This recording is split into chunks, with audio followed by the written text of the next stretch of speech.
بیر معونہ کی لڑائی۔ بیر معونہ کی ایک مشہور لڑائی ہے جس میں 70 صحابہ کی ایک بڑی جماعت پوری کی پوری شہید ہوئی، جن کو قراء کہتے ہیں اس لیے کہ سب حضرات قرآن مجید کے حافظ تھے اور سوائے چند مہاجرین کے اکثر انصار تھے۔ حضور صلی اللہ علیہ وسلم کو ان کے ساتھ بڑی محبت تھی، کیونکہ یہ حضرات رات کا اکثر حصہ ذکر و تلاوت میں گزارتے تھے اور دن کو حضور صلی اللہ علیہ وسلم کی بیویوں کے گھروں کی ضروریات، لکڑی پانی وغیرہ پہنچایا کرتے تھے۔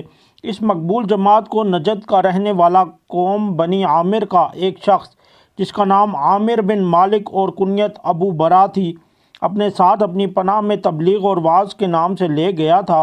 حضور اقدس صلی اللہ علیہ وسلم نے ارشاد بھی فرمایا کہ مجھے اندیشہ ہے کہ میرے اصحاب کو مضرت نہ پہنچے، مگر اس شخص نے بہت زیادہ اطمینان دلایا۔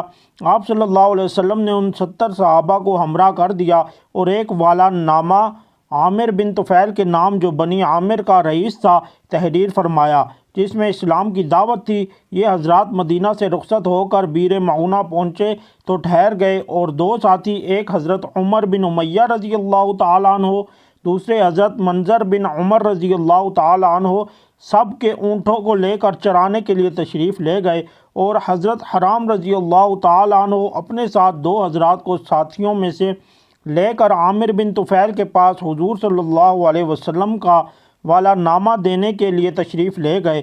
قریب پہنچ کر حضرت حرام رضی اللہ تعالیٰ عنہ نے اپنے دونوں ساتھیوں سے فرمایا کہ تم یہیں ٹھہر جاؤ، میں آگے جاتا ہوں، اگر میرے ساتھ کوئی دغا نہ کی گئی تو تم بھی چلے آنا، ورنہ یہیں سے واپس ہو جانا کہ تین کے مارے جانے سے ایک کا مارا جانا بہتر ہے۔ عامر بن طفیل اس عامر بن مالک کا بھتیجا تھا جو ان صحابہ کو اپنے ساتھ لایا تھا۔ اس کو اسلام سے اور مسلمانوں سے خاص عداوت تھی۔ حضرت حرام رضی اللہ تعالیٰ عنہ نے والا نامہ دیا تو اس نے غصہ میں پڑا بھی نہیں، بلکہ حضرت حرام رضی اللہ تعالیٰ عنہ کے ایک ایسا نیزہ مارا جو پار نکل گیا۔ حضرت حرام رضی اللہ تعالیٰ عنہ فزت و رب الکعبہ، رب کعبہ کی قسم میں تو کامیاب ہو گیا کہہ کر جاں بحق ہوئے۔ اس نے نہ اس کی پرواہ کی کہ قاصد کو مارنا کسی قوم کے نزدیک بھی جائز نہیں، اور نہ اس کا لحاظ کیا کہ میرا چاچا ان حضرات کو اپنی پناہ میں لایا ہے۔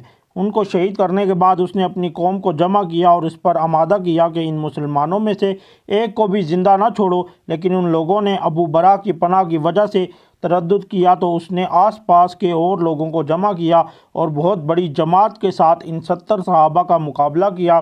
یہ حضرات آخر کہاں تک مقابلہ کرتے اور چاروں طرف سے کفار میں گھرے ہوئے تھے، بجز ایک کعب بن زید رضی اللہ تعالیٰ عنہ کے، جن میں کچھ زندگی کی رمق باقی تھی اور کفار ان کو مردہ سمجھ کر چھوڑ گئے تھے، باقی سب شہید ہو گئے۔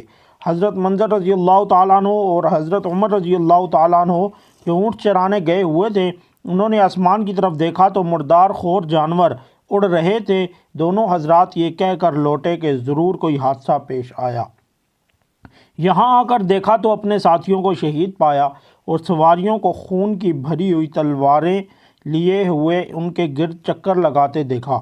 یہ حالت دیکھ کر دونوں حضرات ٹھٹکے اور باہم مشورہ کیا کہ کیا کرنا چاہیے۔ عمر بن امیہ رضی اللہ تعالیٰ عنہ نے کہا چلو واپس چل کر حضور صلی اللہ علیہ وسلم کو اطلاع دیں، مگر حضرت منظر رضی اللہ تعالیٰ عنہ نے جواب دیا کہ خبر تو ہو ہی جاوے گی، میرا تو دل نہیں مانتا کہ شہادت کو چھوڑوں اور اس جگہ سے چلا جاؤں جہاں ہمارے دوست پڑے سو رہے ہیں۔ آگے بڑھو اور ساتھیوں سے جا ملو۔ چنانچہ دونوں آگے بڑھے اور میدان میں کود گئے۔ حضرت منظر رضی اللہ تعالیٰ عنہ شہید ہوئے اور حضرت عمر بن امیہ گرفتار ہوئے، مگر چونکہ عامر کی ماں کے ذمہ کسی منت کے سلسلہ میں ایک غلام کا آزاد کرنا تھا، اس لیے عامر نے ان کو اس منت پر آزاد کیا۔ ان حضرات میں حضرت ابوبکر صدیق رضی اللہ تعالیٰ عنہ کے غلام حضرت عامر بن فہیرہ رضی اللہ تعالیٰ عنہ بھی تھے۔ ان کے قاتل جبار بن سلمہ کہتے ہیں کہ میں نے جب ان کے برچھا مارا اور وہ شہید ہوئے تو انہوں نے کہا فزت واللہ، خدا کی قسم میں کامیاب ہو گیا۔ اس کے بعد میں نے دیکھا کہ ان کی نعش آسمان کو اڑی چلی گئی۔ میں بہت متحیر ہوا اور میں نے بعد میں لوگوں سے پوچھا کہ میں نے خود برچھا مارا، وہ مرے لیکن پھر بھی وہ کہتے ہیں میں کامیاب ہو گیا۔ تو وہ کامیابی کیا تھی؟ لوگوں نے بتایا کہ وہ کامیابی جنت کی تھی۔ اس پر میں مسلمان ہو گیا۔